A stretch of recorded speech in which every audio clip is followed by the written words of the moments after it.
If you are working in a temperature focused company, you may analyze this data where you have plus and minus. But the problem is I want a total number for the whole week, how much the total number was there.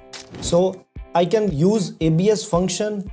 With the help of ABS function, I can remove the minus sign from the data. If I press Ctrl D, duplicate the formula, it will give me a minus 15 to plus 15.